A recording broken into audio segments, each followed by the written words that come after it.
اعوذ باللہ من الشیطان الرجیم بسم اللہ الرحمن الرحیم والسماء ذات البروج آسمان کی قسم جس میں برج ہے، والیوم الموعود اور اس دن کی جس کا وعدہ ہے، واحد ومشہود اور حاضر ہونے والے کی اور جو اس کے پاس حاضر کیا جائے اس کی۔ قل اصحاب الاخدود کہ خندقوں کے کھودنے والے ہلاک کر دیے گئے، النار ذات الوقود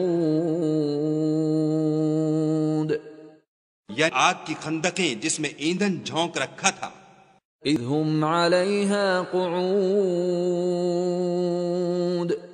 جب وہ ان کے کناروں پر بیٹھے ہوئے تھے، وهم على ما يفعلون بالمؤمنین شہود اور جو سختیاں اہل ایمان پر کر رہے تھے ان کو سامنے دیکھ رہے تھے۔ وَمَا نَقَمُوا مِنْهُمْ إِلَّا أَن يُؤْمِنُوا بِاللَّهِ الْعَزِيزِ الْحَمِيدِ۔ ان مومنوں کی یہی بات بری لگتی تھی کہ وہ خدا پر ایمان لائے ہوئے تھے جو غالب اور قابل ستائش ہے، الَّذِي لَهُ مُلْكُ السَّمَاوَاتِ وَالْأَرْضِ واللہ علی کل شیء شہید۔ جی آسمانوں اور زمین میں بادشاہت ہے اور خدا ہر چیز سے واقف ہے۔ ان الذین فتنوا المؤمنین والمؤمنات ثم لم يتوبوا فلهم عذاب جہنم ولهم عذاب الحریق۔ جنہوں نے مومن مردوں اور مومن عورتوں کو تکلیفیں دیں اور توبہ نہ کی، ان کو دوزخ کا اور عذاب بھی ہوگا اور جلنے کا عذاب بھی ہوگا۔ ان الذين آمنوا وعملوا الصالحات لهم جنات تجري من تحتها الأنهار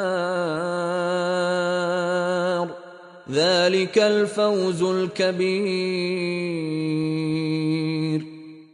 اور لوگ ایمان لائے اور نیک کام کرتے رہے، ان کے لیے باغات ہیں جن کے نیچے نہریں بہ رہی ہیں، یہی بڑی کامیابی ہے۔ ان بطش ربک لشدید، بے تمہارے پروردگار کی پکڑ بہت سخت ہے۔ انه هو يبدئ ويعید، وہی پہلی دفعہ پیدا کرتا ہے اور وہی دوبارہ زندہ کرے گا۔ وهو الغفور الودود، اور بخشنے والا اور محبت کرنے والا ہے۔ ذو العرش المجید، عرش کا مالک بڑی شان والا، فعال لما يرید، جو چاہتا ہے کر دیتا ہے۔ هل اتاك حدیث الجنود، بھلا تم کو لشکروں کا حال معلوم ہوا ہے؟ فرعون وثمود، یا فرعون اور سمود کا؟ بل الذین کفروا فی تکذیب، لیکن کافر جان بوجھ کر تکذیب میں گرفتار ہیں۔ واللہ من ورائہم محیط، اور خدا بھی ان کو گردا گرد سے گھیرے ہوئے ہے۔ بل هو قرآن مجید، یہ کتاب ہزل و بطلان نہیں بلکہ یہ قرآن عظیم الشان ہے، فی لوح محفوظ، محفوظ میں لکھا ہوا۔